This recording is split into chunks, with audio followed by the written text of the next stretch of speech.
All hope was lost as James Rogers stumbled out of cryosleep into a nightmare of blaring alarms, flashing red lights, and the stench of death aboard the crippled exploration ship Magellan. Legs numb and head pounding, James staggered to the status displays and his stomach dropped. Hull breaches vented atmosphere into the void. Severe damage reports scrolled down screens. No response from the silent bridge. James gripped the edge of the console, steadying himself as his brain processed the implications. But the worst sight loomed beyond the viewport, a massive alien warship eclipsing the stars, jam-packed with weapons aimed at the helpless Magellan. First contact gone horribly wrong. Protocol deeply ingrained through years of drills drove him forward on autopilot. Get to the armory, gear up, investigate, find survivors. In the blood-splattered corridor, James encountered the ravaged corpse of a crewmate, flesh seared by strange plasma burns. He swallowed bile and pressed on. The armory door swished open, and James armed himself swiftly. Grabbing a pulse rifle and holstering a sidearm, he shrugged into armor with practiced efficiency. His hands no longer shook. Training and adrenaline overrode fear and confusion. Fully armed and armored, Lieutenant James Rogers slid a magazine into his rifle with a decisive click. Green status lights winked to life on his HUD as the suit powered up. He checked his ammo and medkit. The Magellan needed her crew. She needed him. And he would not fail her even if he had to face that alien dreadnought alone. James set out into the eerie, silent corridors in search of answers and survivors, the fate of the Magellan resting squarely on his armored shoulders. James moved through the corridors, rifle raised and eyes scanning for any movement. But the only things that greeted him were more bodies of his crewmates, strewn about like discarded dolls. Their flesh was seared with the same strange plasma burns he had seen earlier, the wounds cauterized and blackened. The air reeked of burnt meat and ozone. He tried to access the ship's computer, but the terminal just blinked no response in mocking red letters. He was on his own, with no idea what the hell had happened here. As he approached the bridge, he saw that the reinforced door was sealed from the inside. The small window set in the metal was smeared with blood. James peered through it, his breath catching in his throat. Captain Nakamura was slumped over the controls, a pistol still clutched in his hand. The back of his head was a mess of blood and brains. "Captain, no," James whispered, his heart pounding. Why would the captain do this? What had he seen that made him take his own life? A loud clanging noise echoed through the ship, snapping James out of his shock. It sounded like something was cutting through the hull, the screech of tearing metal getting closer. The aliens were boarding the Magellan. "Shit," James hissed, turning and sprinting for engineering. If he could get to the reactor, maybe he could scuttle the ship before these bastards could take it. It was a long shot, but better than letting them have the Magellan. He rounded a corner and came face to face with a group of alien commandos. They were huge, easily 7 feet tall, and clad in some kind of powered armor. Their faces were hidden behind polarized visors, but James could feel their predatory gazes on him. They raised their weapons, strange-looking rifles that glowed with an eerie blue light. James didn't hesitate. He opened fire with his AR-55, the carbine bucking in his hands as it spat out a stream of armor-piercing rounds. The aliens returned fire, blue bolts of plasma sizzling past James' head. He dove for cover behind a bulkhead, fumbling for a grenade. He armed a thermite charge and lobbed it at the aliens, the white-hot burst of flame engulfing them. James didn't stop to see if they were dead. He kept moving, racing for engineering. When he finally reached the reactor room, he skidded to a halt, his blood turning to ice in his veins. The antimatter containment pods were empty. The aliens had already stolen the Magellan's supply of the most valuable substance in the universe. James stared at the empty antimatter pods, his mind racing. Why would the aliens steal the ship's most valuable resource? What were they planning to do with it? Then it hit him like a punch to the gut. The Magellan wasn't just transporting antimatter, it was also carrying a top-secret cargo of 200 genetically enhanced human embryos, the first of their kind. If the aliens got their hands on that cargo, it could be a disaster for the future of humanity. "Fuck," James spat, turning and sprinting for the cryo bay. His boots pounded on the metal deck as he raced through the corridors, leaping over the bodies of his fallen crewmates. He burst into the cryo bay, rifle raised, and skidded to a halt. A group of aliens were already there, clustered around the armored stasis chambers that held the precious embryos. They were trying to cut through the reinforced metal with some kind of plasma torch. The alien commander turned to face him, a tall, scarred brute that James would later come to know as Ymir. Ymir barked an order in a harsh, guttural language, and the aliens opened fire. James dove for cover, popping up to lob a flashbang into their midst. The stun grenade detonated with a deafening bang and a blinding flash, disorienting the aliens. James followed up with a frag grenade, the explosion shredding 2 of the aliens and sending the rest scattering. In the chaos, several of the stasis chambers were breached, the embryos inside exposed to the air. James cursed and rushed forward, trying to reseal the chambers before the embryos were lost. He managed to close most of them, but as the smoke cleared, he realized with a sinking feeling that one chamber was missing. He counted again, hoping he was wrong. 199. One of the embryos was gone. Ymir and his remaining troops were retreating, one of them clutching a small armored case. They had what they came for. James tried to give chase, but the aliens sealed the cryo bay door behind them, locking him inside. He pounded on the door, screaming in frustration and rage. Through the viewport, he could see the alien ship detaching from the Magellan, the umbilical retracting like a serpent's tongue. James watched helplessly as the alien craft accelerated away, disappearing into the swirling vortex of null space. They had escaped with the stolen embryo, and he was powerless to stop them. He slumped against the door, his armor suddenly feeling very heavy. He had failed his crew, failed his mission, failed the unborn children that were now in enemy hands. The weight of that failure threatened to crush him. James banged his hand against the cryobay door, the metal clanging dully. He had to get out of here, had to do something. But what? The aliens were gone, the embryo was gone, and he was trapped. He took a deep breath, forcing himself to focus.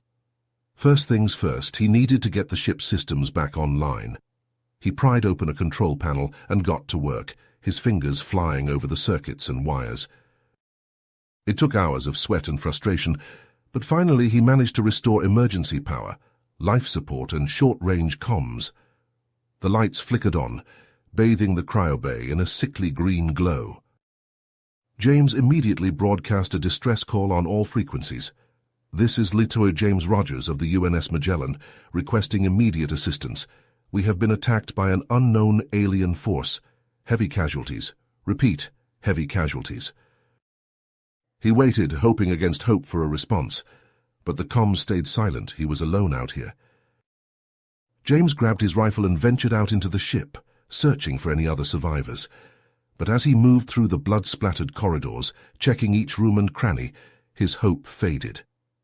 Everyone was dead, their bodies twisted and burnt by the aliens' weapons. He was the only one left. Hours crawled by as James waited, alone in the silent ship. He jumped at every creak and groan of the hull, wondering if the aliens were coming back to finish the job. Then, finally, a response to his distress call. A clipped voice filled the comms. "UNS Magellan, this is the UNSC frigate Resolute. We are en route to your position. Stand by." James nearly wept with relief. He wasn't alone anymore. A few hours later, the Resolute docked with the Magellan, and a squad of Marines boarded the ship. They found James in the cryo bay, slumped against the door, his rifle across his knees. "Lieutenant Rogers?" the squad leader asked, offering a hand to help him up. James nodded, wincing as he stood. His muscles were stiff from hours of sitting. "That's me. Damn good to see you, Sergeant." The Marines escorted him back to the Resolute, where he was immediately taken to the briefing room. Admiral Hawkins was waiting for him, her face grim. "Lieutenant Rogers," she greeted him. "I wish we were meeting under better circumstances. What the hell happened out there?" James took a deep breath and began his report, recounting every detail of the ambush, the firefight, and the theft of the antimatter and embryo. Hawkins listened intently, her frown deepening with every word. When he finished, she leaned back in her chair, rubbing her temples. "This is worse than we thought," she muttered. "Ma'am?" James asked, confused. Hawkins fixed him with a hard stare. "This wasn't an isolated incident, Lieutenant.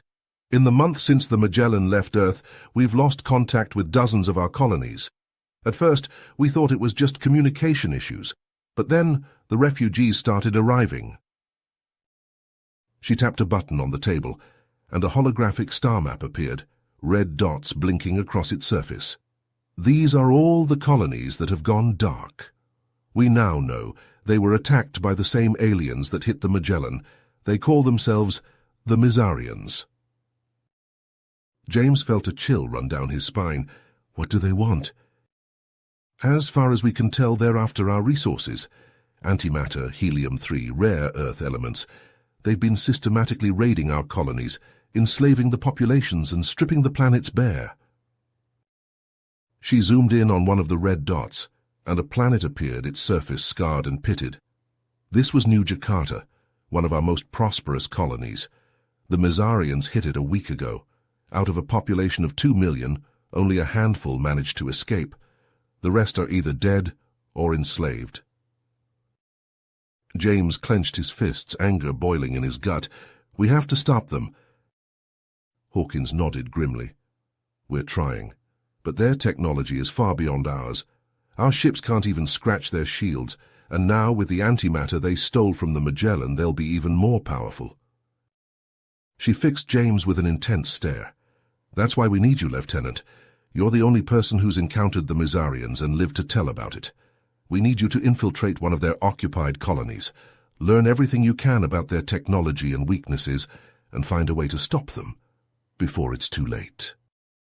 James swallowed hard, the weight of the task settling on his shoulders. "I'll do it, ma'am. I'll find a way to stop these bastards. For the Magellan, for New Jakarta, for everyone we've lost." Hawkins nodded, a glimmer of hope in her eyes. "Good. Because if we can't stop the Mizarians, Lieutenant, humanity is facing extinction. You're our last chance." James stepped out of the stolen Mizarian shuttle onto the surface of New Horizon, his heart pounding beneath his stolen uniform. The colony had once been a thriving human settlement, but now it was a twisted mockery of its former self. Alien architecture loomed over the streets, and the few humans James saw were little more than slaves, their eyes hollow and their spirits broken. He made his way to the alien command center, a towering spire of gleaming metal and pulsing energy. At the entrance, a pair of Mizarian guards stopped him, their plasma rifles leveled at his chest. "Halt!" one of them barked in heavily accented English. "Identification!" James held up a stolen ID card, his hand steady despite the tension coiled in his gut. "Dr. Elias Novak," he said, using the alias he had carefully crafted. "I'm here to assist with the genetic research." The guard scanned his ID, and for a heart-stopping moment, James thought his cover was blown. But then the scanner beeped, and the guard stepped aside. "Proceed," they grunted. James entered the command center, his eyes darting around, taking in every detail. Mizarian technicians and scientists bustled about, working at sleek consoles and holographic displays. James kept his head down, trying to blend in as he made his way deeper into the facility. Using a stolen access code, he slipped into a restricted area, his heart in his throat. If he was caught here, there would be no escape. He found an unoccupied console and got to work, his fingers flying over the alien controls as he hacked into the central database. What he found there made his blood run cold. The Mizarians weren't just conquering humans for resources. They were experimenting on them, using the stolen human embryo to unlock the secrets of human genetic engineering. Images flashed across the screen, twisted, mutated humans, their bodies warped by alien science. Test subjects tortured and dissected in the name of research. But that wasn't the worst of it. James dug deeper and uncovered the Mizarians' true plan, a massive offensive against Earth set to launch in just 3 days. 1,000 ships, armed with advanced weapons and shielding, ready to descend upon humanity's homeworld and reduce it to ashes. "Fuck," James breathed, his hands shaking as he downloaded as much data as he could onto a portable drive. He had to get this information back to Earth, had to warn them of the coming attack. Alarms blared suddenly, and James knew his intrusion had been detected. He yanked the drive free and bolted for the door, his heart pounding. Mizarian guards shouted behind him, their footsteps thundering in pursuit. James burst out of the command center, plasma bolts sizzling past his head. He sprinted for his shuttle, dodging and weaving through the startled crowds. The guards were right behind him, their weapons spitting deadly fire. He was almost to the shuttle when a massive figure stepped into his path. Ymir, the scarred alien commander from the Magellan. His eyes widened in recognition as he saw James. "You," he snarled, drawing a wicked-looking plasma blade. "I remember you, human. You cost me that embryo, but not this time." Ymir lunged, his blade humming through the air. James ducked and rolled, drawing his own weapon, a compact plasma pistol he had stolen from the command center. He fired, the bolt striking Ymir in the shoulder, but the alien barely flinched.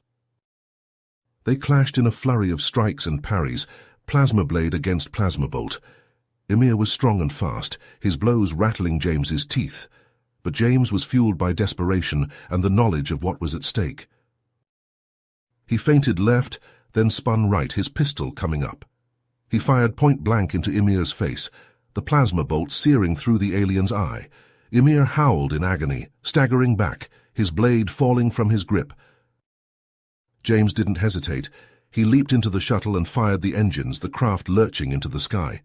Plasma bolts pinged off the hull as the Mizarian guards opened fire, but James was already accelerating, leaving New Horizon behind. He punched in the coordinates for Earth, his hands shaking as the adrenaline faded. He had the data, had the warning Earth needed. But would it be enough? Could humanity stand against the might of the Mizarian fleet? As the shuttle hurtled through the stars, James could only pray that he wasn't too late. The fate of his species hung in the balance, and failure was not an option. James strode into the UN Security Council chamber, his heart heavy with the weight of the data he carried. The room was packed, the air thick with tension and fear. Representatives from every nation on Earth stared at him, their faces etched with desperation.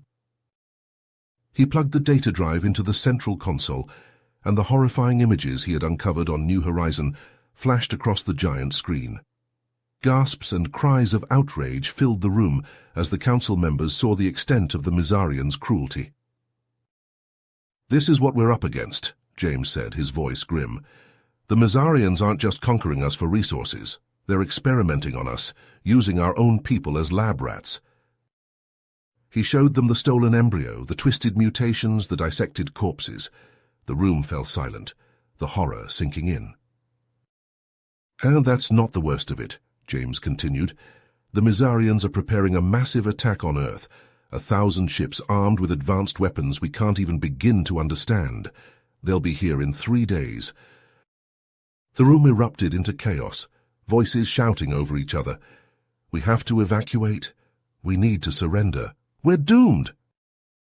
Admiral Hawkins slammed her fist on the table, silencing the room. "We will not surrender," she said, her voice like steel. "We will not abandon our home. We will fight." But even as she said it, James could see the doubt in her eyes. They all knew the truth. They were hopelessly outmatched. The Mizarians' technology was centuries ahead of their own. They didn't stand a chance. "There may be a way," a quiet voice said. James turned to see an old man stepping forward, his face lined with grief. He recognized him instantly, Dr. Hiroshi Nakamura, the father of the Magellan's late captain. "The embryos," Dr. Nakamura said, his voice shaking. "They weren't just enhanced humans, they were the key to a new kind of weapon, a psychic amplifier." He explained how the amplifier worked, how it could turn a single human into a devastating weapon against the Mizarians. But it required a specific genetic marker, one that only the enhanced embryos possessed. "We don't have time to grow new embryos to adulthood," Dr. Nakamura said.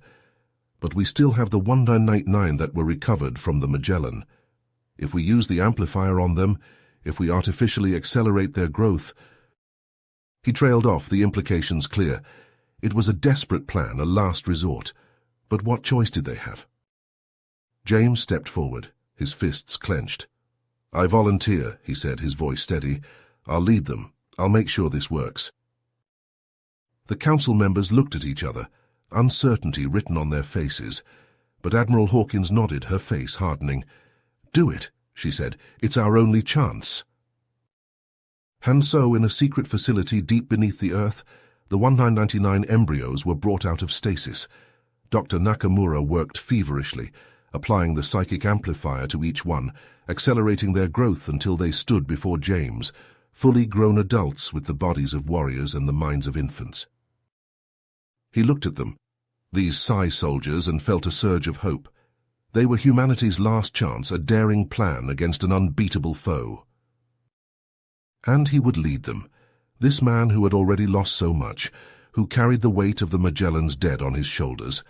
He would lead them, and he would make the Mizarians pay for every life they had taken. The Psi soldiers looked to him, their eyes filled with trust and dedication. James nodded, shouldering his rifle. "All right," he said, his voice hard. "Let's show these alien bastards what happens when you fuck with Earth." In a secret facility deep beneath the Rocky Mountains, the Psi soldier program kicked into high gear.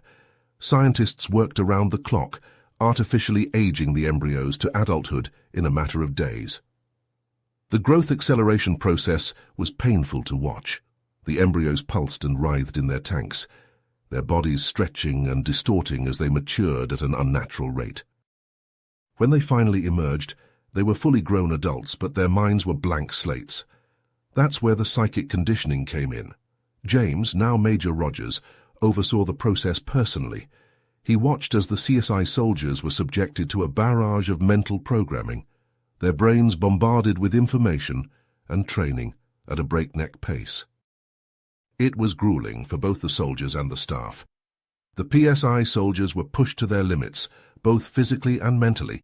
They learned to harness their new abilities, telekinesis, mind control, psionic blasts, through brutal training simulations that left them battered and exhausted.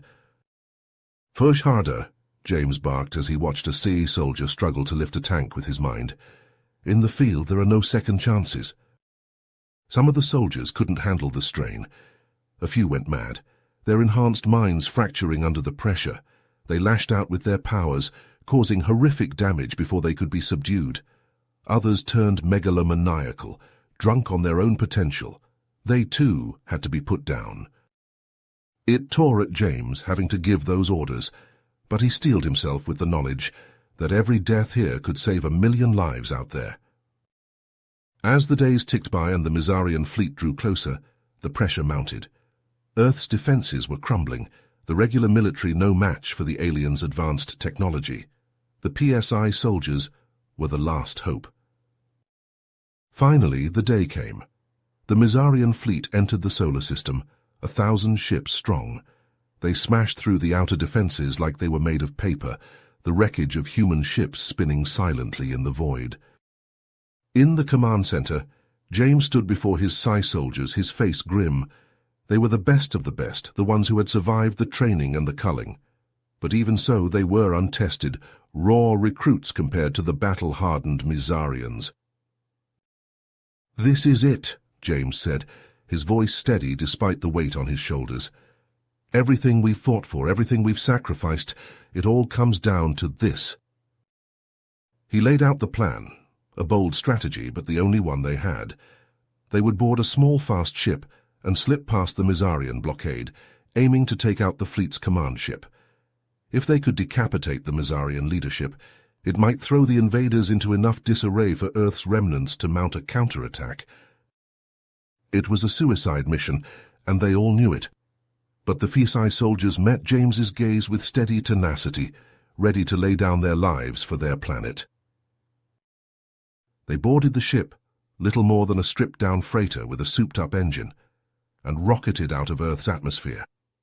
The Mizarian ships loomed before them, a wall of alien metal overflowing with weapons. James reached out with his mind, cloaking their ship's presence. They slipped through the blockade like a whisper, the Mizarian sensors sliding over them without catching hold. The command ship grew larger in their view screen, a monstrous behemoth of a vessel. James could feel the presence of hundreds of Mizarian minds on board, their alien thoughts grating against his psychic senses. But as they drew closer, he felt something else, a familiar presence, one that made his blood run cold. He sensed the missing embryo, the one that had been stolen from the Magellan all those months ago. It was here, on board the command ship. And it was no longer an embryo. James could feel the power emanating from it, a psychic force far greater than any of his Psi soldiers. The Mizarians had done it. They had unlocked the secrets of human genetic engineering and created the ultimate psychic weapon. James closed his eyes, the weight of the realization settling in his gut. To defeat the Mizarians, he would have to confront this being, this twisted reflection of his own failure. He would have to kill the very person he had sworn to protect. He opened his eyes, his drive hardening. He had made a promise, yes, but he had also made an oath to defend Earth and the human race at any expense. Even if that cost was his own soul. James and his Psi soldiers materialized aboard the Mizarian command ship in a flurry of shimmering light. Alarms blared as the Mizarians realized they had been boarded. James raised his plasma rifle, his senses straining for any sign of the enemy. "Move out," he ordered, his voice calm despite the adrenaline surging through his veins. "We need to reach the bridge." The Psi soldiers fanned out, their steps silent on the alien metal. As they rounded a corner, they came face to face with a squad of Mizarian soldiers. The aliens opened fire without hesitation, plasma bolts sizzling through the air. James and his team reacted instantly. They dove for cover, their own weapons spitting deadly energy. But they had an advantage the Mizarians did not, their psionic powers. Arya, a slender woman with piercing blue eyes, stepped out from behind a bulkhead. She raised her hands, her face contorted with concentration. The Mizarians' weapons suddenly wrenched from their grips, floating in the air before turning to point back at their owners. The aliens had only a moment to register their shock before their own plasma bolts tore through their ranks. James nodded to Arya, a grim smile on his face. They pressed forward, their powers wreaking havoc on the ship's systems. Bulkheads crumpled like tin foil under telekinetic assault. Mizarian crew members clutched their heads and screamed as Psi soldiers invaded their minds, turning them against each other. But the Mizarians adapted quickly. Psi-shielded soldiers poured into the corridors, their minds resistant to psychic attack. Vicious close-quarters combat erupted, plasma blades clashing against kinetic barriers. James fought like a man possessed, his rifle and mind working in deadly tandem. He could feel the presence of the missing embryo growing stronger as they neared the bridge. Zephyr, the Mizarians called him, the perfect weapon. The bridge doors loomed before them, heavily fortified and dripping with defenses. James gathered his Psi soldiers, preparing for a coordinated assault. But before they could strike, the doors hissed open. Hamsha stood on the other side, his scarred face twisted into a triumphant sneer. At his side stood Zephyr, his eyes glowing with psionic energy. "Welcome, Major Rogers," Ymir said, his voice dripping with contempt. "You're just in time to witness the end of your pathetic species." James snarled, raising his rifle. But Zephyr was faster. A wave of psychic force slammed into James, sending him flying back into a bulkhead. His soldiers opened fire, but their shots ricocheted off Zephyr's kinetic barrier. "So you're too late," Ymir laughed. "I've been shaping Zephyr's mind since he was an embryo. He's the perfect weapon, utterly loyal to the Mizarian cause, and with his power, we will crush humanity once and for all." James struggled to his feet, his head ringing. He could feel Zephyr's power pressing down on him, trying to crush his will. But he pushed back, drawing on every ounce of his own psionic strength. "Zephyr," he called out, "you're not a weapon, you're human like us. You were stolen as an embryo, experimented on. You don't belong with them." For a moment, Zephyr's face flickered with uncertainty. James pressed his advantage, hammering at Zephyr's mental defenses. Beside him, Arya joined her power to his, trying to break through the conditioning that held Zephyr's mind in thrall. Ymir's eyes widened as he realized what was happening. He barked an order, and the Mizarian elite guard surged forward, plasma blades flashing. James's Peace-Eye soldiers met them head-on, psionic blasts and plasma bolts filling the air. In the midst of the chaos, Arya finally broke through. Zephyr staggered, clutching his head as buried memories surged to the surface, flashes of his time as an embryo, of the experiments, of the pain and fear. What have I done?" he whispered, staring at his hands in horror. Famir roared in fury, drawing his own plasma blade and lunging at Zephyr. But James was there, blocking the blow with his kinetic barrier. Together, he and Zephyr turned to face Ymir, their powers combined into a maelstrom of psychic energy. Ymir was powerful, but he was no match for the two of them. His blade shattered under their assault and he was driven to his knees. Around them, the Mizarian guard fell back, overwhelmed by the Psi soldiers. "It's over, Ymir," James said, standing over the defeated commander. "Your perfect weapon is no longer yours." Zephyr looked at James, tears in his eyes. "I'm sorry," he said. "I didn't know, I didn't—" James placed a hand on his shoulder. "It's not your fault. You were a victim, just like the rest of us. But now you have a choice. Help us end this once and for all." Zephyr nodded, his face hardening with commitment. Together they turned to the bridge controls. James and his soldiers planted explosives, setting them to detonate on a remote trigger. They fought their way back to their boarding craft, Zephyr clearing the path with devastating psionic blasts. As they launched away from the command ship, James looked back at the massive vessel, his finger hovering over the detonator. "So for the Magellan," he whispered, "for Earth." He pressed the button. The explosives detonated in a series of blinding flashes, ripping through the command ship's hull. Secondary explosions blossomed as the ship's reactors went critical, consuming the vessel in a massive fireball. The blast wave caught the nearest Mizarian ships, setting off a chain reaction that spread through the fleet like wildfire. James watched in awe as the mighty armada was reduced to flaming debris, the wreckage spinning silently through the void. Cheers erupted over the comms as Earth's defenders saw the Mizarian fleet breaking apart. Ragged bands of human ships surged forward, mopping up the scattered and disorganized remnants of the once fearsome armada. In the chaos, the Mizarian ships began to jump away, fleeing back to their own space. The invasion was over. Earth had won.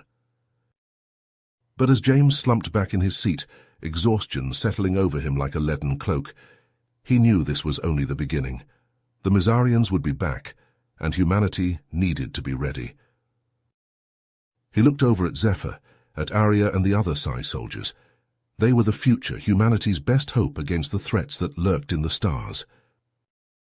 And he would lead them, this band of brothers and sisters forged in the crucible of war. He would make sure humanity was never caught unprepared again. The battle was won, but the war for survival was just beginning. As the dust settled and the adrenaline faded, Earth erupted in celebration. The streets were filled with cheering crowds, the air thick with the scent of victory. The Peace-Eye soldiers, once feared and mistrusted, were now hailed as heroes. They were paraded through the streets, showered with confetti and praise. But for James and his team, the victory was bittersweet. They had paid a heavy price for Earth's salvation. Many of their comrades had fallen in the final battle, their bodies broken and lifeless on the deck of the Mizarian command ship. Arya, the brave young woman who had turned the tide by breaking through to Zephyr, was among the dead. James stood at the podium, his dress uniform heavy with medals, as he delivered the eulogy at the memorial service. His voice was steady, but his eyes were haunted. "They gave their lives so that we might live," he said, his gaze sweeping over the sea of mourners. "They were the best of us, and we will never forget their sacrifice." In the days that followed, as Earth began to rebuild, James threw himself into his work. Promoted to colonel, he was tasked with bolstering Earth's defenses against future threats. He pored over the captured Misarian technology, trying to unravel its secrets. But there was one mystery that gnawed at him more than any other: the fate of Zephyr. The powerful psychic had disappeared in the aftermath of the battle, vanishing into the shadows. James couldn't blame him. The weight of what he had done under the Misarians' control, the lives he had taken, must have been a terrible burden. As James delved deeper into the Misarian databases, he began to uncover disturbing truths. The Misarians, it seemed, had not been acting alone. They were merely the latest in a long line of civilizations to be subjugated and manipulated by a far older and more sinister force, the Void Wraiths. These entities, existing outside the bounds of normal space and time, were spoken of only in whispers and fragments of ancient text. They were entropy incarnate, seeking to unravel the very fabric of the universe. The Misarians had been but tools in their cosmic game, puppets dancing on strings of shadow. James felt a chill run down his spine as he stared at the flickering holographic images, the eldritch symbols that seemed to writhe and twist before his eyes. He knew with a sinking certainty that the war against the Misarians had been just the beginning. The true enemy, the Void Wraiths, still lurked out there in the darkness between the stars. Earth needed to be ready. Humanity needed to stand united, because the battle that was coming would dwarf anything that had come before. It would be a struggle, not just for the fate of Earth, but for the very soul of the galaxy. James stood at the window of his office, gazing out at the night sky. The stars glimmered cold and distant, holding their secrets close. Somewhere out there, the Void Wraiths were waiting, plotting, hungering, and he would be there to meet them, to fight for humanity's place in the cosmos. No matter the cost. James stared at the holographic display, the eldritch symbols of the Void Wraiths casting an eerie glow on his face. He had been poring over the data for days, trying to find a weakness, a way to fight back against these cosmic horrors. But the more he learned, the more he realized how little humanity truly understood about the nature of the universe. A chime at the door broke his concentration. "Come in," he called, rubbing his eyes. The door slid open, revealing a haggard-looking Zephyr. The former Misarian weapon had been working tirelessly alongside James, trying to atone for his past actions. "I think I found something," Zephyr said, his voice tight with excitement and fear. "An ancient alien text buried deep in the archives. It speaks of an artifact, a weapon capable of sealing the rift through which the Void Wraiths enter our universe." James leaned forward, his heart pounding. "Where is it?" "Hidden, in a derelict alien city on a planet in uncharted space. The coordinates are here, but James—" Zephyr hesitated, his eyes haunted. "The text also speaks of great danger, of guardians and traps protecting the artifact. It won't be an easy journey." James stood, his face grim. "Easy or not, we have to try. The Void Wraiths have already consumed a dozen worlds. We can't let them take more." He turned to the ship's intercom. "Attention all crew, this is Colonel Rogers. Prepare for immediate departure. We have a new mission." Within hours, the ship was ready, a sleek vessel filled with the most advanced human and Misarian technology. James had handpicked the crew himself, the most skilled pilots, engineers, and soldiers humanity had to offer, each one psychically gifted and battle-hardened. As they prepared to depart, James found Zephyr in his quarters, staring out at the stars. "I know this isn't easy for you," James said quietly, going back out there, facing the Void Wraiths again. Zephyr turned, his eyes haunted. "I can still hear them sometimes," he whispered, "in my dreams. The screams of the worlds they devoured, the billions of lives snuffed out. And I helped them, James. I was their weapon."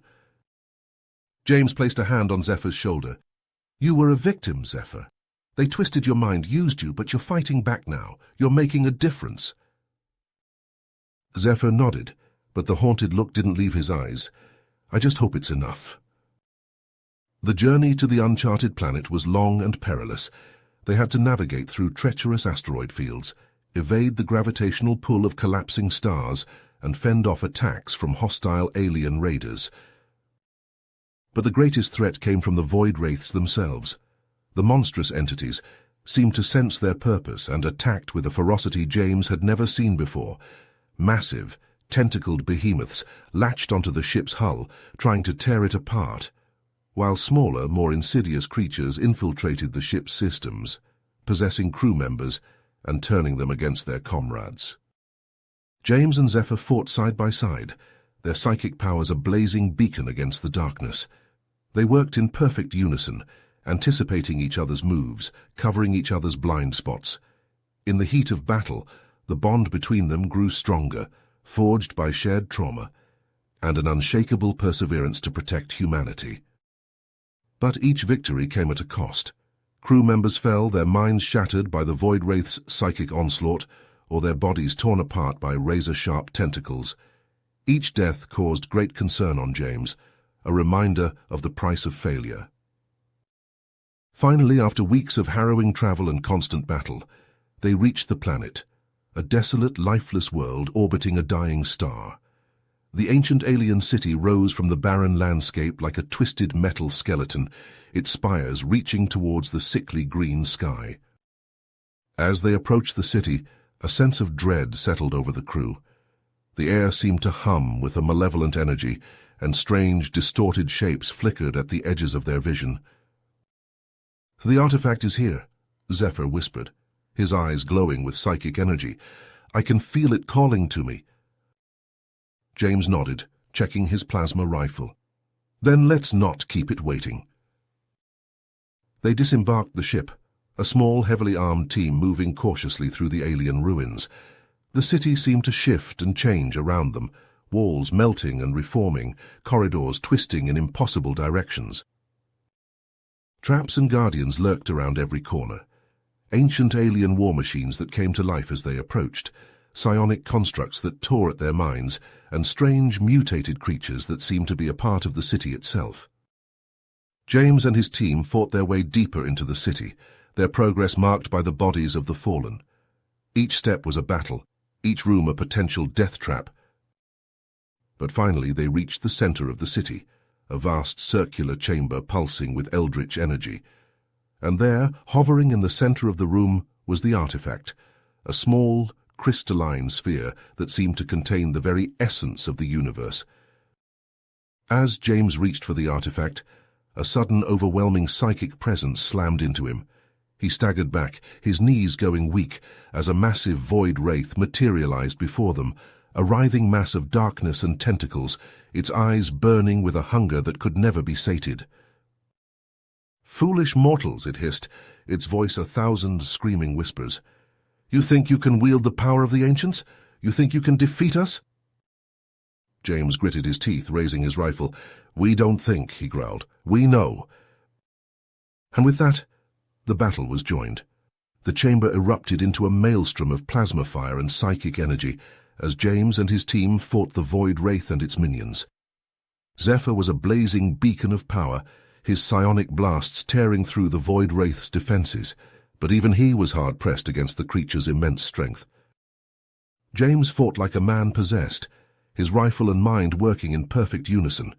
He dodged tentacles, blasted through psionic barriers, and slowly, inexorably, pushed towards the artifact. But just as his fingers brushed the crystalline surface, a searing pain lanced through his mind. He fell to his knees, screaming, as the Void Wraith's psychic grip tightened around his consciousness. "James!" Zephyr's cry cut through the pain, and suddenly the pressure was gone. James looked up to see Zephyr standing over him, his body glowing with an incandescent light. The Void Wraith recoiled, hissing in fear and rage. "What are you?" it snarled. Zephyr smiled, a sad, tired smile. "I am the last of the Mizarians," he said softly, "and I will not let you take another world." With a final, defiant cry, Zephyr unleashed the full might of his psychic powers. A blinding wave of energy erupted from his body, engulfing the Void Wraith, the chamber, the entire city. James shielded his eyes, the artifact clutched to his chest. He felt the energy wash over him, through him, a searing, purifying force that seemed to burn away the very essence of the Void Wraiths. And then silence. James opened his eyes to find the chamber in ruins, the void wraith nothing more than a smouldering husk, and Zephyr. Zephyr lay amidst the rubble, his body broken, his eyes staring sightlessly at the alien sky. James scrambled to his side, cradling his friend's head in his lap. "Zephyr," he whispered, his voice breaking. "Why?" But there was no answer. Zephyr was gone, his life given in the defense of humanity, in the defense of all life. James bowed his head, tears streaming down his face. Around him the surviving members of his team gathered, their faces etched with grief and exhaustion. "It's over," one of them said softly. "We won." But James shook his head. "No," he said, his voice hard. "It's not over. The void wraiths will be back. There will always be something out there, some threat we can't even imagine." He stood, the artifact still clutched in his hand. "But we'll be ready. We have to be. For Zephyr, for everyone we've lost, for the future." And with that, James and his crew began the long journey home. The weight of the galaxy on their shoulders, but the fire of hope burning in their hearts. The fight was a long way to go, but as long as they stood together, as long as there were heroes like Zephyr, willing to make the ultimate sacrifice, there would always be a chance for victory, always a chance for peace. You have reached the end of the story. If you enjoyed this story and want to support us, please leave a like and subscribe to our channel, and for every comment that says 88, I will heart every single one of them. Thank you for your time.